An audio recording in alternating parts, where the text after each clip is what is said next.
Hello बच्चों। कल NEET का एग्ज़ाम हुआ और बहुत सारे बच्चों ने एग्ज़ाम परफॉर्म किया अपने अपने प्रिपरेशन के हिसाब से। लोगों ने ये सोचा होगा कि मेरा रिज़ल्ट होगा, हम क्वालिफाई करेंगे, हम क्वालिफाई करेंगे। तो इतने सारे क्राउड जो हैं, 10-20 लाख बच्चे जो बैठते हैं नीट के एग्ज़ाम में, पूरे इंडिया के बच्चे बैठते हैं। तो हमने सोचा कि कुछ आपके लिए भी मैं करूं। हालांकि अभी आपका कोई लेक्चर इसमें सबमिट नहीं हुआ है क्योंकि अभी पढ़ाई बहुत कम हुई है, लेकिन आने वाले समय में आप भी इसका सामना करेंगे। तो जो मेरा फ़र्ज़ बनता है कि कुछ ना कुछ क्वेश्चन आपके लिए दिखाऊं मैं, ताकि आपको एक इंस्पायरेशन मिले और आपको लगे कि नहीं, इस तरह से पढ़ने से और नीट का क्वेश्चन कैसा होता है। बेसिकली इस बात को बताने के लिए हम आपके लिए ये 2 क्वेश्चन अभी बोर्ड पर लाए हुए हैं। हालांकि ये 12 के सिलेबस से है और ये इलेक्ट्रिक करंट चैप्टर से, और ये मिक्स्ड कल्चर का है। ये कॉलम मैचिंग है, तो इसमें ये बिल्कुल 100% थ्योरी के बेस पर है। तो आपको 2-3 बातें मैं नीट के विषय में बताना चाहूँगा, चूँकि अपना जो टॉपिक है वो फाउंडेशन के साथ साथ जेईई नीट भी कवर करता है, और कुछ राज की बात भी बताऊँगा। ये सवाल इसीलिए मैंने लाया हुआ है। सबसे बड़ी बात क्या है कि नीट में जो आप लिखते हैं, जो क्वेश्चन आप करते हैं, उस क्वेश्चन में नेगेटिव मार्किंग रहता है। नेगेटिव मार्किंग से हमारा मतलब है कि एक क्वेश्चन गलत होने पर 1 मार्क आपका माइनस होगा। पर सोचने वाली बात यह है कि वो माइनस मार्किंग आखिर लोग कहते हैं कि इतना खतरनाक क्यों होता है, इसको थोड़ा समझते हैं। सपोज कीजिए कि आपने 4 क्वेश्चन, 1 नंबर, 4 नंबर, 5 नंबर और 8 नंबर, सपोज कीजिए ये 4 क्वेश्चन आपने सही सॉल्व किया, तो प्रत्येक जो ईच क्वेश्चन कंटेन्स 4 मार्क्स, और आपने आगे जो 9 नंबर, 10 नंबर, 12 नंबर और सपोज कीजिए 14 नंबर, ये सभी आपके, ये सारे जो क्वेश्चंस हैं, ये सभी आपके करेक्ट हैं। ये सही आपने सॉल्व किया, और ये जो है आपने इसको रॉन्ग कर दिया। अब देखिए, टोटल आपने 8 क्वेश्चन सॉल्व करे, और जिसमें से 4 आपका सही है और 4 आपका गलत है। बोर्ड ने ये अनाउंस किया हुआ है कि एक क्वेश्चन अगर आप गलत करोगे तो 1 मार्क आपका माइनस होगा, डिडक्ट कर लिया जाएगा। कहाँ से? तो ये समझने की बात है, क्योंकि हम अगर पढ़ाई करते हैं तो हमारा कुछ ना कुछ एक अपना टारगेट है, और उस टारगेट को अचीव करने के लिए, चूंकि अभी हमारी ये पहले सीढ़ी है, अभी हम शुरुआत ही ले रहे हैं, तो एग्ज़ाम कैसे होता है, कैसे परफॉर्म करता है बच्चा, कैसे रिजल्ट तक पहुंचता है, कैसे फेल्योर करता है, लापरवाही करने से किस तरह से उसके रिजल्ट नहीं आ पाते हैं। अब देखिए, अगर 4 मार्क आपने सही किया तो 4 इंटू 4 कर लीजिए यहाँ से, तो 16 मार्क आपको आना चाहिए। आप कहेंगे सर मेरा गलत होगा, तो कोई दिक्कत नहीं है। ये 4 क्वेश्चन जो आपके गलत हुए, तो 4 क्वेश्चन यहाँ पर 16 मार्क तो आपका हाथ से गया ही गया, लेकिन उसके अलावा एक एक मार्क आपका माइनस होगा, यानी -4 मार्क आपका जाएगा। कहाँ से जाएगा? तो आपके सही जो आपने मार्क ऑब्टेन किया है, उसमें से 4 मार्क आपका डिडक्ट होगा, यानी ऑब्टेन्ड मार्क जो होगा वो आपका मालूम है कितना होगा? 16 घटो 4, यानी 12 मार्क आपके आएंगे। अब आप ये सोच लीजिए कि 4 मार्क अगर आपने, और इसका जो प्रॉपर अपना जो 4 चौक 16 मार्क, वो तो गया ही गया आपका, क्योंकि आपने गलत कर दिया, तो 16 मार्क तो आपका गया ही गया। बाकी जो 4 मार्क, ये जो नेगेटिव मार्किंग की वजह से, कि अगर एक क्वेश्चन आपका रॉन्ग होता है तो 1 मार्क आपका कटेगा, माइनस होगा, वो आपके सही स्कोर में से जाएगा। और यहीं पर सबसे बड़ा खतरा होता है। बच्चे कभी कभी, अच्छे बच्चे भी समझदारी के अभाव में रिस्क खेल जाते हैं। हालांकि जब करो या मरो की स्थिति होती है तो रिस्क तो लेना ही पड़ता है, क्योंकि अगर आपको ये पता पड़ गया कि मैं बिल्कुल अपने मेरिट से अब नहीं आ पा रहा हूँ, बच्चा को पता चल जाता है एग्ज़ाम में, तो उस समय में उसको रिस्क लेना होता है। और रिस्क लेने में कभी कभी कोई बच्चा सक्सेस भी कर जाता है और कोई बच्चा इतना फेल्योर में चला जाता है कि वो सोच करके भी रिजल्ट तक नहीं पहुंच सकता। तो खैर ये तो एग्ज़ाम पैटर्न की बात है, मतलब मार्किंग पैटर्न की बात है। अब आइए देखते हैं कि किस तरह से कभी कभी ऑप्शन वाले क्वेश्चन पर भी हम लोग कैसे रिस्क लेते हैं। कभी कभी क्या होता है, सपोज कीजिए, रुकिए पहले इसको करते हैं। ये देखिए डायोड है, ये क्या है, डायोड है। और इसी तरह के पैटर्न का जो क्वेश्चन है वो कभी आईआईटी में भी पूछा हुआ है। वो मैं आपको नेक्स्ट सेशन में, मतलब नेक्स्ट लेक्चर में कहीं अगर वो है, मैंने करवाया हुआ है पहले, तो मैं इस तरह के क्वेश्चन आपको ला करके दिखाऊंगा कि जेई में पहले ये क्वेश्चन पूछा गया है एंड आफ्टर लॉन्ग टाइम इसको नीट ने रिपीट किया है, क्योंकि जल्दी नहीं करता है ताकि बच्चों को ये ना लगे। लेकिन एक बात समझना है कि अगर आप नीट अच्छे तरीके से क्वालिफाई करना चाहते हैं तो जेई के क्वेश्चन बैंक पर भी फिजिक्स में आपको काम करना चाहिए, क्योंकि फिजिक्स कितने तरह से क्वेश्चन पूछ सकता है इसकी कोई गारंटी नहीं है। और इस सब्जेक्ट का जो मज़ा है, जो इसका कॉन्फिडेंस लेवल है, वो आपको बहुत तपस्या करने के बाद ही प्राप्त होता है। हल्के में आप जितना लेते चले जाएंगे सब्जेक्ट को, मैं ये देख रहा हूँ कि आपने जो भरोसा दिखाया है उसमें और मजबूती लाने की आवश्यकता है, क्योंकि ये प्लेटफॉर्म मजाक नहीं है। एलन एकेडमी 24 आपका लगातार स्वागत करता है, कर ही रहा है। लेकिन उस स्थिति में कि जब आप इसको फेवर करेंगे, जब आप इससे फ़ायदा उठाएंगे, क्योंकि ये फ्री चैनल है, फ्री में आपको सब्जेक्ट दिया जा रहा है। इस कंडीशन में देखिए डायोड की सबसे बड़ी कहानी ये होती है कि डायोड जब इस तरह से, ये देखिए बैटरी का प्लस प्लेट है और यहाँ से अगर मान लेते हैं आई करंट ये बैटरी ने सप्लाई करना शुरू किया, तो हर ब्रांच को करंट मिलना चाहिए, हर ब्रांच को करंट मिलना चाहिए। लेकिन डायोड का इस तरह का कनेक्शन जो है वो कहलाता है फिजिक्स की भाषा में forward biasing mode. Forward biasing mode यानी इस स्थिति में ये करंट अलाउ करेगा, ठीक है। लेकिन अगर कोई डायोड इधर से करंट जाना चाह रहा है और ये डायोड इस तरह से लगा हुआ है, इसको बोलते हैं रिवर्स बायसिंग मोड। और जब भी डायोड रिवर्स बायसिंग मोड में होता है तो उससे होकर के इलेक्ट्रिक करंट फ्लो नहीं कर सकता। इसीलिए डायोड को हम लोग रेक्टिफायर के रूप में यूज करते हैं। एसी को डीसी में कन्वर्ट करने के लिए डायोड का यूज करते हैं हम लोग, वो टॉपिक में पढ़ेंगे। इसका मतलब है कि ये डायोड तो अलाउ करेगा करंट को, ये भी डायोड अलाउ करेगा करंट को, पर ये डायोड एक बार फिर से करंट को अलाउ नहीं करेगा।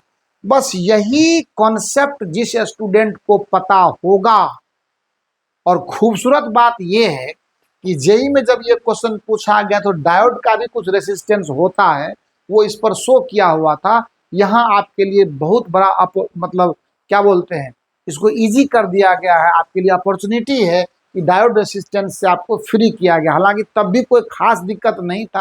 अब आप देखें, जैसे ही ये दो डायोड हमारा माइनस हो गया, यानी इस ब्रांच में और इस ब्रांच में करंट नहीं जाएगा, तो अपन के पास सिर्फ दो ही ऐसे ब्रांच बचते हैं जिससे होकर इलेक्ट्रिक करंट पास करेगा।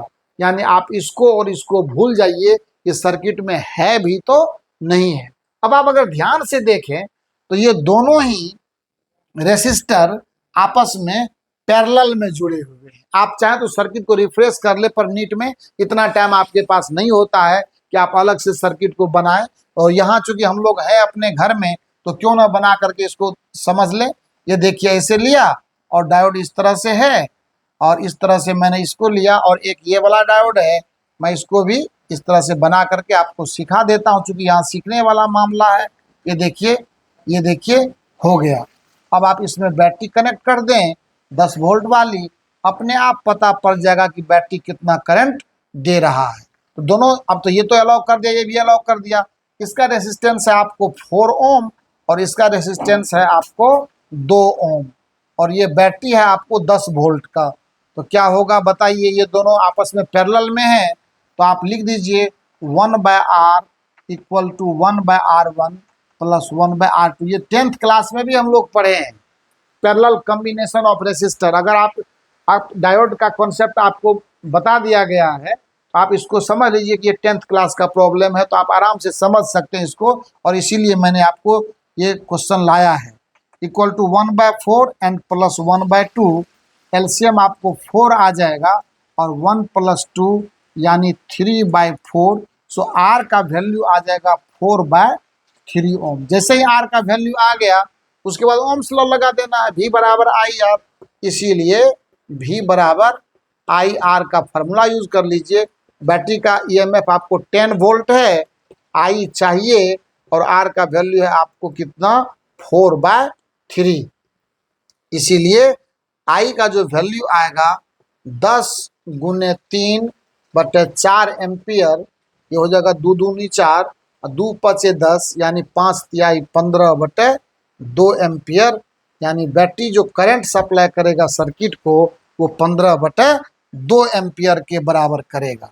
तो देखिए क्वेश्चन कितना आसान हो जाता है अगर एक छोटा सा कंसेप्ट अपन को मालूम रहे, और क्वेश्चन कितना कठिन हो जाएगा अगर किसी को डायोड के एक्टिविटी के विषय में पता न हो, तो वो चाह करके भी इस सवाल को बना भी नहीं पाएगा, और इस पर सोचने के चक्कर में उसका समय बर्बाद होगा।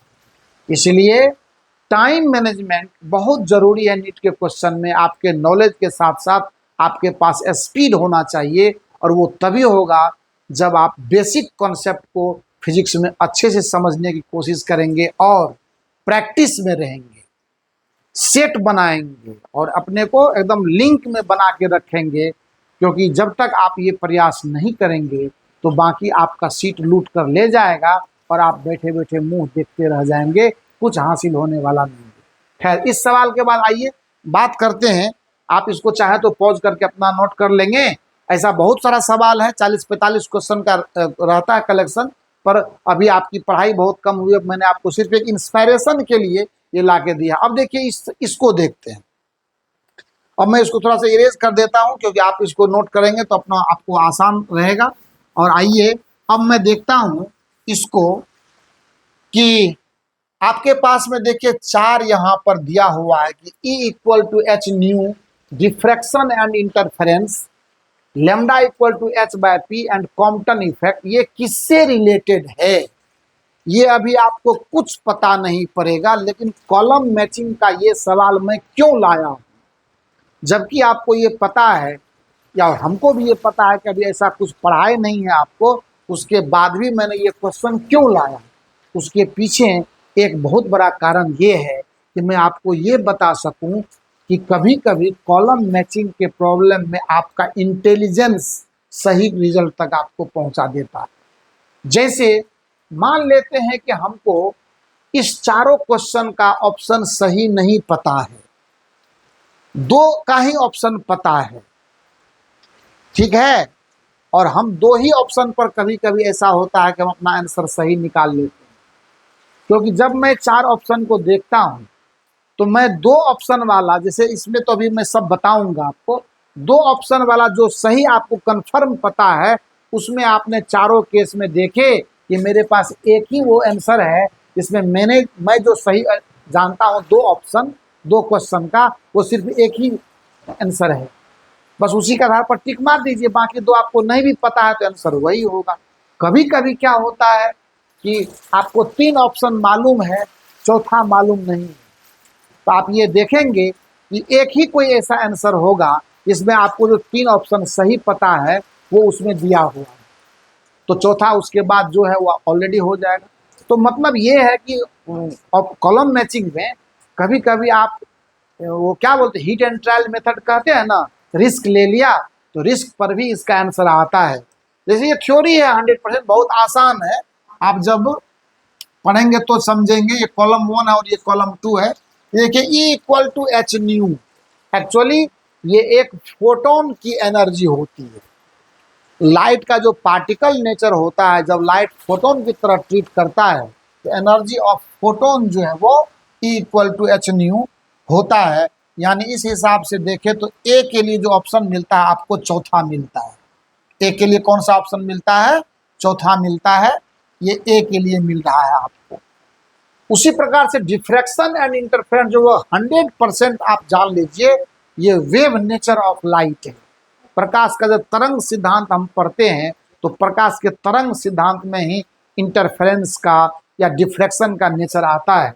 यानी ये दूसरे के लिए आपको तीसरा ऑप्शन आया, यानी बी के लिए आपको ऑप्शन नंबर 3 आया हुआ है। इसका 4 ऑप्शन दिया हुआ था, पर मैं टाइम वेस्टिंग के चलते मैंने लिखा नहीं, क्योंकि मुझे तो कोई अभी तो आपको कंपटीशन दे नहीं रहे हैं, आपको सिर्फ एक चीज़ें बतानी थी। उसके बाद lambda equal to h by p, जो ये मैटर वेव्स है, डी ब्रोगली वेवलेंथ, इन्होंने कहा था कि हर पदार्थ वाइब्रेट करता है, हर वस्तु में वाइब्रेशन है, हर वस्तु में फ्रीक्वेंसी है, हर वस्तु में वेवलेंथ है। क्योंकि वाइब्रेट करता है तो तरंग बना रहा है, और जब तरंग बना रहा है तो तरंग दैर्ध्य भी होगा, फ्रीक्वेंसी भी होगी। तो मैटर वेव्स के लिए lambda equal to h by p, ये डी ब्रोगली वेवलेंथ है। और अब तो कहने की बात नहीं है, जब सी नंबर के लिए आपने पहला ऑप्शन चुना है तो डी नंबर के लिए दूसरा ऑप्शन। अब देखिए, सपोज कीजिए कि अपन को दूसरा ये डी नंबर का ऑप्शन मालूम नहीं था, तो नहीं था तो कोई दिक्कत नहीं है, मालूम नहीं हुआ तो क्या हुआ, डी ऑप्शन का देखिए एक मात्र बचा हुआ, वो उसी का होना है। तो कॉम्पटन इफेक्ट, और जान भी लिए कि कॉम्पटन इफेक्ट जो वो पार्टिकल नेचर ऑफ लाइट के लिए पढ़ाया जाता है, सिखाया जाता है। तो ये था नीट का क्वेश्चन, थोड़ा सा आपको इंस्पायर करने के लिए कि आप थोड़ा सा इसमें मेहनत करेंगे। इस तरह से एग्ज़ाम ऐसे होते हैं, और इस तरह से एग्ज़ाम में आपको क्वेश्चन का सही तरीके से आंसर करना चाहिए। थोड़ी हिम्मत, थोड़ी साहस और थोड़ा धैर्य के साथ जब करेंगे, सारा काम आपका बेहतर होगा, इसमें कोई शक की बात नहीं है। आइए अब वापस चलते हैं अपने सिलेबस पर, क्योंकि अभी पढ़ाई ही बहुत कम हुई है, इसीलिए कुछ ऐसा ऑप्शन बन नहीं रहा था वेक्टर में, क्या है ऐसा। आइए बात करते हैं हम लोग cross product of two vectors in component form. Product of two vectors in component form, in component form. तो आपको सबसे पहले कुछ बेसिक बातें इसमें सीखनी चाहिए। कंपोनेंट फॉर्म में जब आप इसको सीखते हैं, है ना, तो इसका जो बेसिक तरीका है आपको यहाँ से सीखने में ज़्यादा मज़ा आएगा। आप देखिए, ये आई है, ये जे है, और ये क्या है, के है। इसका देखिए दो सेंस होता है। अगर आप क्लॉकवाइज एंटी क्लॉकवाइज जाएंगे, आपको तो पता ही है कि ये प्लस लेते हैं, और जब आप क्लॉकवाइज जाएंगे तो ये क्या लेते हैं, माइनस लेते हैं। ये CW है। पर होता क्या है, अगर आई क्रॉस जे लिखेंगे, आपको तो पता है कि ये वेक्टर प्रोडक्ट है, तो रिजल्ट भी क्या होगा, उसका अगला ले लीजिए। आई क्रॉस जे क्या ले लीजिए, ये हो जाएगा के वेक्टर। जे क्रॉस के लेंगे, जे क्रॉस के लेंगे तो ये क्या हो जाएगा, जे क्रॉस के लेंगे तो ये हो जाएगा आई। जे क्रॉस के लेंगे तो ये क्या होगा, अगला ले लीजिए, आई होगा। फिर के क्रॉस आई लेंगे तो, के क्रॉस आई लेंगे तो ये क्या हो जाएगा, जे हो जाएगा। सब आया ना प्लस में, 3 जोड़ा यहाँ हो गया। अब फिर देखिए क्लॉकवाइज चलते हैं, कहीं से चलिए, के क्रॉस जे चलिए, तो के वेक्टर क्रॉस जे वेक्टर जाएंगे तो ये होगा के क्रॉस जे, तो माइनस आई। क्लॉकवाइज में माइनस चलता है, एंटी क्लॉकवाइज में प्लस चलता है, सब ध्यान देना है। उसके बाद जे क्रॉस आई जब लेंगे तो जे क्रॉस आई लेंगे तो माइनस के हो जाएगा, और आई क्रॉस के लेंगे, आई क्रॉस के लेंगे तो क्या होगा, माइनस जे हो जाएगा। तो 3 3 6 हो गया। और एक और जान लें कि सेम यूनिट वेक्टर का जब क्रॉस प्रोडक्ट लेते ये 0 आता है। आई क्रॉस आई का वैल्यू 0, जे क्रॉस जे का वैल्यू 0, एंड के क्रॉस के का वैल्यू 0।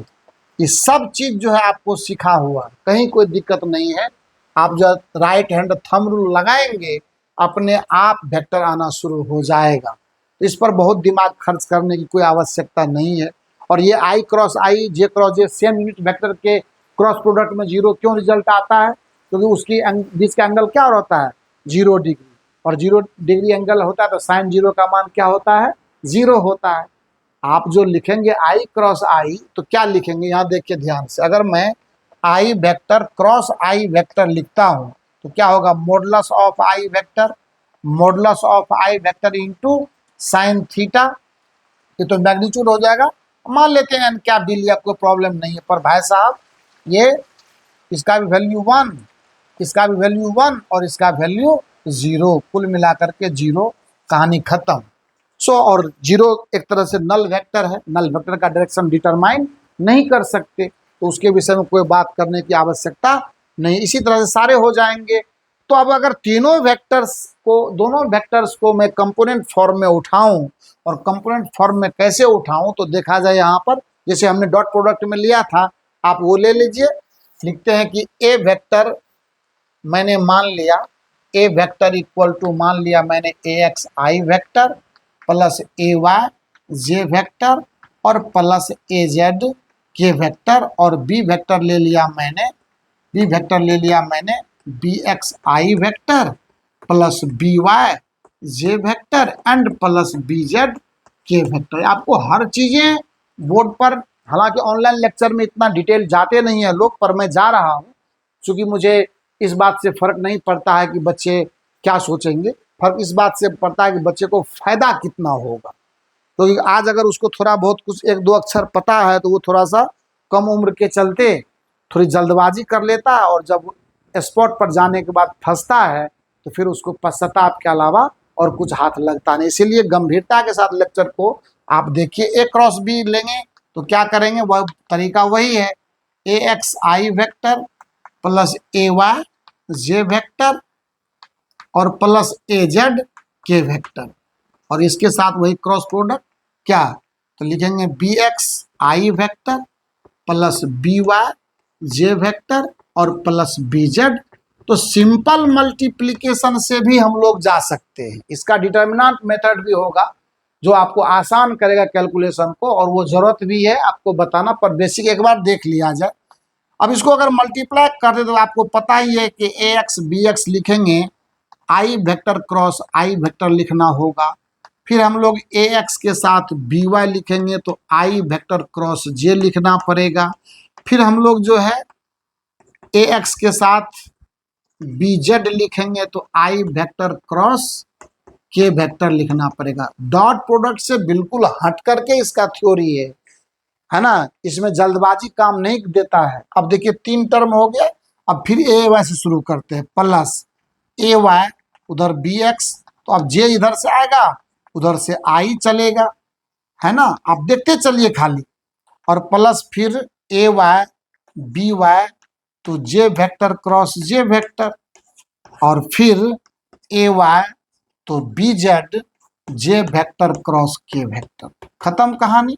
6 टर्म हो गया, ये भी हो गया, ये भी हो गया। अब चलिए इस पर चलते हैं, तो प्लस ए जेड के साथ फिर बी एक्स होगा, इधर से के लगेगा, आई आएगा plus a Z B Y तो के और क्रॉस जे लगेगा, और तीसरा ए जेड बी जेड तो हो जाएगा के वेक्टर क्रॉस के वेक्टर। बस अगर इतना समझ में मामला आ चुका है और बाकी सपोर्ट मेरे पास है ही, तो 3 टर्म तो सीधे साफ हो गया। बोलो कौन कौन, एक आप इसको देख लो आई क्रॉस आई, एक इसको देख लो जे क्रॉस जे, और एक इसको देख लो के क्रॉस के। ये 3 टर्म तो डिक्लेयर हो गया। तीनों टर्म क्या आएगा, 0 रिजल्ट देगा, देगा कि नहीं देगा, 100% देगा और देना होगा।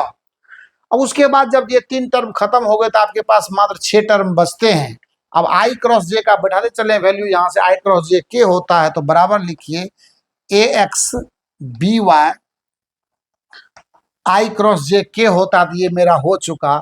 उसके बाद ए एक्स बी जेड लिखिए, ए एक्स बी जेड, है ना, वहां आई क्रॉस के है, देखिए आई क्रॉस के माइनस जे है, यहाँ लिख दीजिए माइनस जे और प्लस, फिर देखिए यहां आ जाइए ए वाई बी एक्स, ए वाई बी एक्स जे क्रॉस आई, जे क्रॉस आई, देखिए जे क्रॉस आई माइनस के है तो लिखिए माइनस के, शर्माना नहीं है, जे क्रॉस आई माइनस के, और फिर यहाँ ए वाई बी जेड है तो लिखिए plus a Y B Z J cross के, जे क्रॉस के, जे क्रॉस के देखिए आई है तो जे क्रॉस के लिए आप यहाँ आई लिख दीजिए बस। अब उसके बाद नीचे के लाइन में देखिए मात्र 2 टर्म बच रहा है, उस 2 टर्म में 2 टर्म बच रहा है, कुछ तो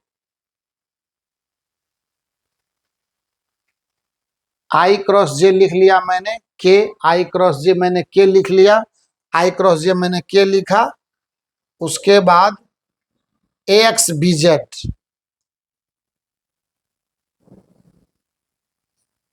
हाँ ए एक्स बी जेड भी लिखा मैंने, ए एक्स बी जेड लिखा मैंने, आई क्रॉस के माइनस जे, तो माइनस जे लिखा। उसके बाद इस समय ए वाई बी एक्स लिखा मैंने, जे क्रॉस आई, तो जे क्रॉस आई माइनस के लिखा। उसके बाद ए वाई बी जेड मैंने लिखा है जे क्रॉस के, तो जे क्रॉस के मैंने लिखा है यहाँ पर ये आई के बराबर, जे क्रॉस के आई के बराबर। अब यहां चलते हैं, ए Z B x plus a Z B x जो है के क्रॉस आई, तो के क्रॉस आई देखिए जे है, तो के क्रॉस आई के बदले में मैं यहां जे लिखता हूं। और फिर जो है के क्रॉस आई के बाद मेरे पास है ए जेड बी वाई, जहां के क्रॉस जे है, तो के क्रॉस जे क्या हो जाएगा, के क्रॉस जे यहाँ देखिए माइनस आई हो जाएगा, के क्रॉस जे क्या होगा, माइनस आई हो जाएगा। जे क्रॉस आई माइनस के, जे क्रॉस आई माइनस के, जे क्रॉस आई माइनस के, जे क्रॉस आई माइनस के, इसमें मैंने टिक नहीं लगा था इसीलिए। अब देखिए यहाँ हो गया, 3.5 3 6 और 3 9, सारा काम अपन का फाइनल हो चुका है। थोड़ा सा मतलब गंभीर रहना है, कैलकुलेशन में घबराने की जरूरत नहीं है। मैं घबराता हूं कभी क्या? अब मैं इसको इरेज करता हूं, आपको फाइनल रिजल्ट दे रहा हूं।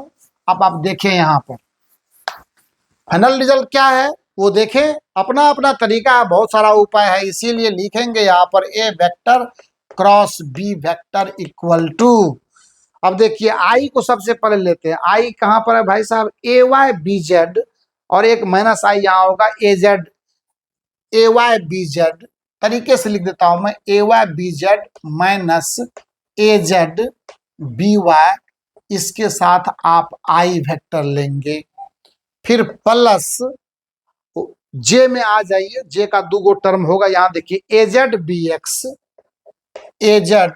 बी एक्स माइनस ए एक्स बी जेड, इसके साथ हो जाएगा आपको जे वेक्टर, और प्लस जो के वाला है ए एक्स बी वाई और माइनस ए वाई बी एक्स, और इसके साथ के वेक्टर। तो ये है फाइनल रिजल्ट हमारा क्रॉस प्रोडक्ट का। लेकिन 100 में से 99% लोग इस मेथड का यूज करके अगर क्रॉस प्रोडक्ट लाएंगे तो उसका दिमाग हैंग कर जाएगा, कोई नहीं करता, और मैं भी नहीं एडवाइस करता हूं, क्योंकि इस प्रोसेस से अगर आप जाएंगे तो आपको कंफ्यूजन भी होगा, गलतियां भी होगी, और कहीं ना कहीं अगर जरा सा साइन मिस्टेक कहीं हो गया तो सारा मेहनत आपका पानी कर देगा। सो इसके लिए हम लोगों ने एक दूसरा और इजी एंड कंफर्टेबल मेथड, मतलब without confusion and very very short, जिसको हम लोग डिटर्मिनेंट मेथड कहते हैं, आइए उससे हम लोग इसको करके देख लेते हैं ताकि हमारा कैलकुलेशन आसान हो जाए। चलिए इसको मैं आपको सिखाता हूं, क्रॉस प्रोडक्ट ऑफ 2 वेक्टर्स के लिए डिटर्मिनेंट मेथड की क्या भूमिका है, क्या है वो डिटर्मिनेंट मेथड। तो मैथमेटिकल टूल में तो डिटर्मिनेंट के विषय में थोड़ी जानकारी ढंग से हम लोग लेंगे, लेकिन यहाँ जिस स्थिति, और बहुत जल्दी आ रहा है, आप घबराएं नहीं, मैं कोशिश करता हूं। देखिए हमारे पास ए वेक्टर दिया हुआ है, ए x i vector plus a y j vector. आज इसीलिए मैं आपको कह रहा हूं कि आप जो आज क्वेश्चन अभी देखे, और जिस क्वेश्चन को बना करके आज कोई बच्चा अपना डॉक्टर बनने का जो सपना है उसको साकार करने की ओर अग्रसर होगा, सोच लीजिए कि कितना सुकून से उसको नींद आएगा, आज की मतलब आया होगा रात में, कितना सुकून से वो सोया होगा, इन्होंने अपनी मेहनत को सही दिशा और सही प्लेटफॉर्म के साथ जुड़ करके किया होगा। याद रखिएगा, ईमानदार इंसान ही अंततः आगे बढ़ता है और वो परमानेंट बढ़ता है। मतलब ऐसा नहीं कि वो उठेगा तो गिर जाएगा, उसके गिरने की संभावना बहुत कम होती है। वह स्टूडेंट जो मेहनत किया हुआ है, ईमानदारी से किया हुआ है, जिन्होंने परिस्थितियों से लड़ा है, जिन्होंने उससे संघर्ष किया है, आज पूरा हक है उसको अपने रिजल्ट तक पहुंचने का, सफल होने का, मेडिकल कॉलेज में जाने का, स्टेथोस्कोप लटकाने का, आला जिसको बोलते हैं आप। और लोग उसी के लाइन में लगकर उसका इंतजार करते हैं और सिर्फ उनकी आवाज को, है ना, आवाज सुनने के लिए उनके सामने बैठने के लिए फी जमा करते हैं। ऐसा आप भी कर सकते हैं अगर संस्कार अच्छे होंगे आपके, व्यवहार अच्छे होंगे आपके, और आप में, है ना, गंभीरता रहेगी।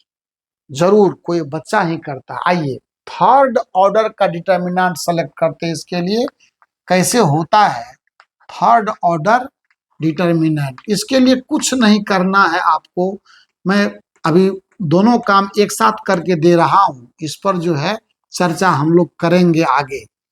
डिटर्मिनेंट में करना कुछ नहीं होता बच्चा, एक दो वर्टिकल लाइन इस तरह से पैरेलल लाइन ले लेते हैं और ये डिटर्मिनेंट का फॉर्मेशन करने का पहला स्टेज है, पहला स्टेप है कि संख्याओं को या नंबर्स को या क्वांटिटीज को हम लोग एक वर्टिकल पैरेलल लाइन के बीच अरेंज करते हैं। इसमें जो तीन लाइन, हाँ, अगर मैंने 3 लेटर यहां पर लिखे, इसके जगह पर 3 नंबर लिख सकता हूं, तो नीचे भी इसी तरह से लिखना होगा। देख लीजिए, अब आपको मैं जो बातें सिखाने वाला हूं उस पर ध्यान दीजिए। अब इसको परखिए आप। देखिए, पहले लाइन में 3 क्वांटिटी है या 3 सिंबल है या 3 लेटर है, दूसरे में भी 3 है और तीसरे में भी 3 है। एक बात, खड़ा अगर देखिए तो इसके नीचे भी देखिए 1 2 3, इसके नीचे भी 1 2 3 और इसके नीचे भी 1 2 3। तो इसका मतलब है डिटर्मिनेंट की भाषा क्या कहता है उसको थोड़ा पिकअप करने की कोशिश कीजिए। हॉरिजॉन्टल अरेंजमेंट यानी क्षैतिज सजावट जो संख्याओं की है, इसे डिटर्मिनेंट रो के नाम से जानता है। ROW रो। ये क्या हो गया? ROW रो। रो नंबर 1 ये हो जाएगा रो नंबर 2 और ये होगा रो नंबर 3। दूसरी सबसे बड़ी बात, वर्टिकल अरेंजमेंट जो है, ये जो वर्टिकल अरेंजमेंट है इसको कहा जाता है कॉलम। तो ये कॉलम नंबर 1 हो गया, ये कॉलम नंबर 2 हो गया और ये कॉलम नंबर 3 हो गया। आप अगर गौर से देखें तो एक डिटर्मिनेंट में जितने रो की संख्या होती है उतने ही कॉलम की संख्या होती है। नंबर 1 बात, एक रो में जितने नंबर्स होंगे, 3 है ना, हर रो में उतने ही होंगे और हर कॉलम में भी उतने ही होंगे। जितने रो की संख्या उतने कॉलम की संख्या। एक रो में जितने नंबर्स, हर एक रो में और हर एक कॉलम में उतने नंबर। तो यहां पर किसी भी तरह से आप देखिए तो चीजें 3 आ रहे हैं। रो की संख्या 3, कॉलम की संख्या 3, प्रत्येक कॉलम में संख्या नंबरों की 3, प्रत्येक रो में नंबरों की संख्या भी 3। इसीलिए इसका नाम आ गया थर्ड ऑर्डर डिटर्मिनेंट।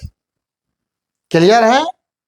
जब एक बार हम लोग डिटर्मिनेंट को समझ लेते हैं तो हाउ टू सॉल्व इट, देखिए एक लाइन में कैसे हम लोग इस रिजल्ट पर पहुंच जाएंगे। वो जो पिछले मैंने लिखा था आपको मैंने इरेज कर दिया कोई बात नहीं। इक्वल टू, अभी देखिए सॉल्यूशन दे रहे हैं इसका। देखिए यहां से शुरू करते हैं, प्लस साइन लेते हैं, यहां से माइनस लेते हैं और यहां से प्लस लेते हैं। अल्टरनेट साइन चलता है इसका। तो पहला रो का पहला मेंबर, पहले कॉलम का पहला मेंबर, यहीं से शुरुआत कार्यक्रम का होता है। तो यहां सबसे पहले इसको लिख देते हैं। जैसे इसको लिखते हैं, इसके सामने और इसके सामने हम ये मान के चलते हैं कि ये लोग मर गए हैं, मेरे पास सिर्फ ये बचा हुआ है, ये बचा हुआ। ब्रैकेट लेते हैं, ऐसे डायगोनली गुना करते, पहले इसको देन इसको, ठीक है। तो ए वाई बी जेड, ए वाई बी जेड, फिर माइनस साइन दीजिए आप और तब लिखिए ए जेड बी वाई, ए जेड बी वाई। खत्म कहानी। एक स्टेप जैसे ही फाइनल हुआ ये सारे जिंदा हो जाएंगे। ये प्रक्रिया पूर्ण हुई, जस्ट नाटक का रोल है, कुछ देर के लिए मरा, अब जैसे ही प्रक्रिया पूरी हुई सारे जिंदा हो गए, डिटर्मिनेंट मेरा ओरिजिनल फॉर्म में आ गया। और अब यहां से इधर बढ़ना है आगे, तो यहाँ माइनस जे मिलेगा, तो यहाँ माइनस दे करके आप जे लिख दीजिए और फिर ब्रैकेट शुरू कीजिए। जैसे ही आप माइनस जे को यहाँ से रखें, अब ये मरेंगे और ये फिर से मरेंगे। बचा क्या आपको, ए एक्स बी एक्स बचा और ए जेड बी जेड बचा। तो शुरू कीजिए यहां से, फिर इसको ए एक्स बी जेड लिखिए यहां पर, ए एक्स बी जेड और माइनस, फिर यहां से इसको बी एक्स या ए जेड बी एक्स, ए एक्स बी जेड है, अभी ए जेड बी एक्स हो जाएगा, ए जेड बी एक्स। देखिए कितना आसानी से काम कर रहे हैं।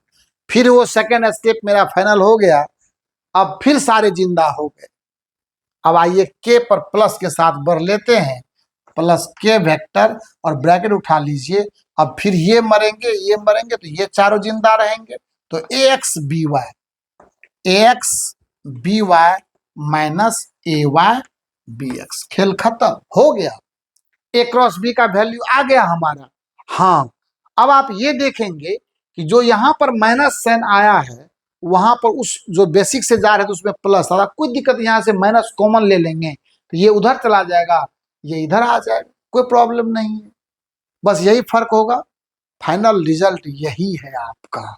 सो डिटर्मिनेंट मेथड ने विदाउट किसी कंफ्यूजन के मेरे काम को कितना आसान कर दिया क्रॉस प्रोडक्ट में, ये हम लोग बहुत अच्छे से समझ सकते हैं।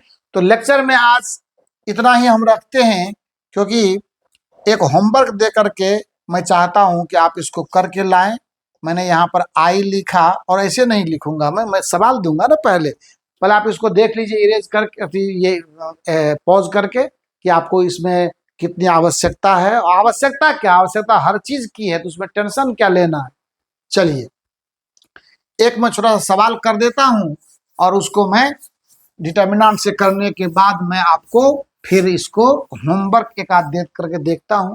जैसे मान लेते क्वेश्चन हमारे पास आया, क्वेश्चन आया कि if p vector equal to है 2i माइनस जे और प्लस के वेक्टर एंड क्यू वेक्टर है हमारे पास 4i प्लस 2j और माइनस 3k, सपोज कीजिए ये है, हमें चाहिए देन फाइंड, सवाल कितना खूबसूरत तरीके से लिखा जा रहा है, modulus of P vector cross Q vector. ये डिमांड है, पी क्यू नहीं चाहिए, P vector cross Q vector का मैग्नीट्यूड चाहिए। तो कोई दिक्कत नहीं, 1 मिनट में हम लोग बना देंगे इसको। आइए देखते हैं सॉल्यूशन पर, कोई दिक्कत नहीं है। आप उठाइए इसको, यहाँ पर सीधा लिखिए, पहले आई, यहाँ लिखिए जे और यहाँ लिख दीजिए के, और इसका कोफिशिएंट 2 -1 और 1, 2 -1 और 1, 4 2 -3, 4 2 -3। देखिए कितना आसानी से। इसीलिए P क्रॉस Q का वैल्यू देखिए मैं लिख रहा हूं, आप लोग सपोर्ट दीजिए इसको। मैंने क्या कहा था, पहले यहां से बढ़ेंगे प्लस माइनस प्लस, है ना, तो यहाँ I लिखूंगा। जब ये मरेंगे तो ये बचेंगे, तो ये दोनों मल्टीप्लाई होगा, -1 इंटू -3, फिर माइनस साइन लगाइए, 2 गुना 2 1, 2 हो गया। आइए माइनस जे के साथ शुरू करते हैं, माइनस जे शुरू करेंगे क्या होगा, ये मरेगा, तो ये गुना होगा 2 इंटू -3 -6 आ गया, और 4 गुना 1 तो -4 आ गया। देखिए 1 मिनट में कैसे होगा। और बेसिक से हम लोग जाते थे तो बड़ा लंबा खींचता था। देखिए 2 और 3 -6, नहीं सॉरी, ये 2 2 2 दूना 4 होगा ना। अब तो ये मर गया, ये मात्र यही बचा ना हमारे पास, 2 दूना 4 और माइनस माइनस +4 हो गया। देखिए ना, 4 गुना -1 तो -4 होगा। अब बीच में तो माइनस साइन लगता है तो माइनस इंटू माइनस क्या होगा, प्लस हो जाएगा। अब आप देखिए ये बराबर हो गया कितना, 3 1, तो फिर ये 3 3 -2 तो क्या होगा, अरे 3 गुना 1, अब माइनस साइन तो +3 हो गया, 2 घटेगा तो क्या होगा, सिर्फ आई बचेगा। यहाँ देखिए 6 4 10, माइनस में माइनस माइनस प्लस, +10j और 4 4 8 +8k आ गया। यानी P vector cross Q vector की वैल्यू ले आई हमने। और अब क्या करना है, मॉडुलस चाहिए आपको, तो मॉडुलस के लिए तो हम लोग मास्टर माइंड है, क्या दिक्कत है, रूट ले लीजिए इसका। 1 का स्क्वायर होगा +10 का स्क्वायर होगा +8 का स्क्वायर होगा, हो गया। 100 +101 64, 1 65 और +100 √165, ये आंसर हो गया। कहीं से कोई दिक्कत वाली बात नहीं, जहां से भी आपको मिले आप इसको सॉल्व करने की कोशिश करना। तो आज के लेक्चर को मैं ये रखता हूं, पर मैंने आपको आज जो 2 नीट के सवाल कराए वो आपके लिए सिर्फ इंस्पिरेशन है, आपको सिर्फ एक नजर दिखाने के लिए कि किस तरह नीट में क्वेश्चन पूछा जाता है। ऐसे बहुत से क्वेश्चन हैं, मैं अभी 2-3 लेक्चर में इसको लगाता रहूंगा ताकि आपको कुछ न कुछ सीखने का मौका मिले, और सीखने के मौका के साथ साथ एक तरह की प्रेरणा आपके अंदर आए कि हमें भी मतलब नीट के लिए ऐसे तैयारी करना है। Thank you so much.